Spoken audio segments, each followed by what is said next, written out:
Con la retirada española en 1865, la República Dominicana se encontró ante un enorme reto, reconstruirse casi desde cero. El censo de la época estimaba que la población apenas superaba los 300.000 habitantes, con un 80% viviendo en zonas rurales. Las exportaciones de café, tabaco y azúcar habían caído drásticamente, y los caminos principales estaban intransitables. En lo político, los líderes militares de la Restauración asumieron el mando, pero sin experiencia en administración civil.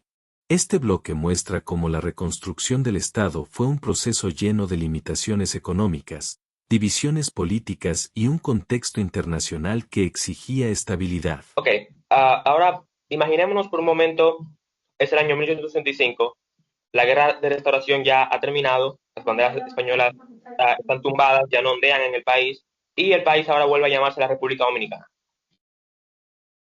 Ahora, la pregunta es, ¿cómo se construye un país después de 2 años de guerra intensa?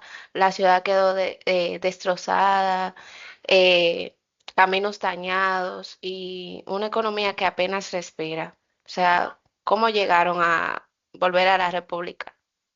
Y que yo pienso que no solo sería reconstruir lo físico, porque también hay que restablecer la política, las leyes, la confianza de la gente, porque el pueblo en vivir en constante conflicto y como que pierde la confianza viviendo en guerra, tú no confías, no confía en nadie, porque cualquiera se te puede virar de cualquier momento y como que genera una ola como de desgaste en la población. La nación se queda tambaleando. Y no solamente eso, Alexander, sino que también en lo político se restauró la Constitución, pero eso no significó que la estabilidad automática. Los líderes militares también habían combatido, de pronto se convirtieron en los líderes políticos. Y es que también eso fue un arma de doble filo. Por un lado, había muchísimos héroes de guerra, sí, pero por el otro, no había muchos, o eran pocos, que no tenían como la experiencia o la visión para poder manejar un estado así en los tiempos de paz que había. No, y eso es la parte política, emocional, por así decirlo, del pueblo.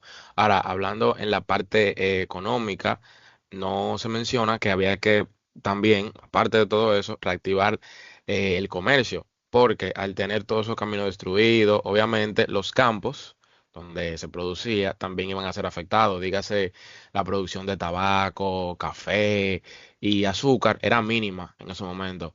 Entonces, las aduanas apenas generaban ingresos que el gobierno pudiera usar, por ejemplo.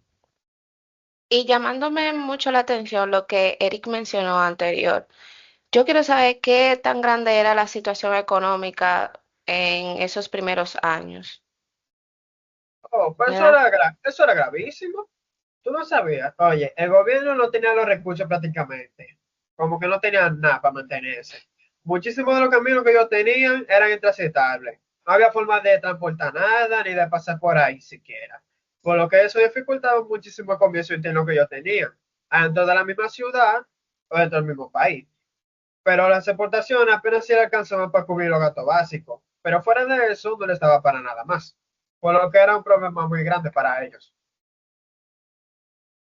O sea que obviamente el recuperar la independencia no vino con un manual de instrucciones acerca de cómo se iba a levantar el país luego de la guerra. O sea, ya estaba cumplido el primer paso de recuperar la independencia, pero ahora lo verdaderamente difícil era mantenerla y mantener un estado estable. Y es que el país estaba tan grave económicamente que es que a nosotros se nos olvida que nosotros casi toda nuestra economía dependía de la producción. Entonces, cuando un país está en guerra, no puede producir como producía cuando estaba normal. ¿Entiendes? Entonces, y para el colmo, la política interna se volvió un ring. O sea, los caudillos militares comenzaron a disputar poder, lo que provocó gobiernos muy cortos, que literalmente duraban una semana un presidente. y eso fue una crisis constante. También no solamente eso, sino que también hubo un gran reto que tuvieron, porque, por ejemplo, otros se beneficiaban del liderazgo de España y otros no le convenía. Entonces, ¿qué pasó? Durante ese anexo hubo un dominicanos que apoyaron a España y otros lo combatieron en contra. Eso dejó una herida tan grande y social en la sociedad. Bueno, mencionar que la reconstrucción no solo requería ladrillos y madera como muchos piensan. Eso requería reconciliación, acuerdos, visión, mucho esfuerzo y ganas sobre todo de salir adelante. Entonces, eh, esas son cosas que no siempre pues sobraban en esa época. La gente necesitaba aliento para seguir luchando, claro. Exacto. Y entonces hubieron intentos concretos de reconstrucción. Sí, pero muchos se quedaron a medias. Se intentó mejorar las rutas de comercios, reactivar los productos agrícolas, pero cada vez que un gobierno caía, los planes quedaban al aire. Entonces no tenían ninguna forma de cómo seguir en concreto, porque como esa política comenzó nueva, no tenían para ningún lado para dónde coger. Y a ella tú puedes saber que empezó un patrón peligroso. Dime tú, ahí estaba la dependencia de los préstamos externos para financiar el gasto público. La gente de aquí dependía de lo de allá afuera para poder mantenerse ellos mismos. Pero después van a tener problemas porque ¿cómo le van a pagar lo de afuera? Si ya ven cogido préstamo. ¿Dónde van a sacar los impuestos? Sí, y, o sea, hablando sobre la reconstrucción, realmente se nota cómo los líderes de la reconstrucción, de la restauración también, tenían un sueño de recuperar la independencia, pero realmente no tenían mucha idea de qué era lo que iban a hacer una vez que recuperaran la independencia. Y esto se nota en la manera en la que el país inmediatamente se dividió y explotó en esta serie de gobiernos militares que nada más duraban por semanas o meses, con suerte. Pero obviamente este es un tema que vamos a tratar más a fondo más adelante. Por aquí ya se sembraba la semilla que crecería por el resto de esta época. Y no, Josía, sino que algo que también vale destacar es que la población, por más guerra que hubo y por más hambre que se pasó, a pesar de las dificultades, ellos tenían esperanza todavía, o sea, ellos no se habían resignado, la gente quería ver un cambio en realidad.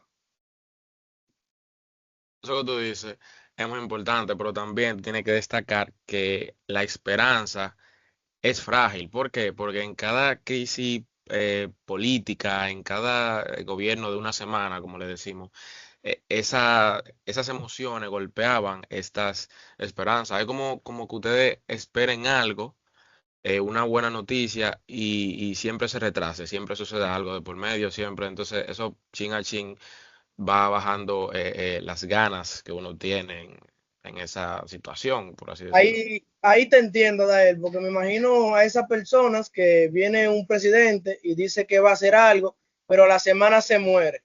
Entonces viene otro presidente y dice que va a hacer algo y al mes vuelve y se muere. Entonces la gente como que, anyway, con eso. Ya la gente en realidad tenían esperanza, pero eso era por Dios, más que otra cosa. Entonces, señores, podríamos decir que para resumir todo esto, el entorno de la soberanía fue como prácticamente despertar de un sueño y encontrarse con esta dura realidad, que la independencia hay que sostenerla todos los días, no simplemente es ganar la guerra. Exacto, y también está que reconstruir un país, como dijo él antes, que lo puso muy bien, no es solamente cemento y madera, hay que saber cómo construir instituciones y soportes que ayuden a mantener a ese país independiente en pie.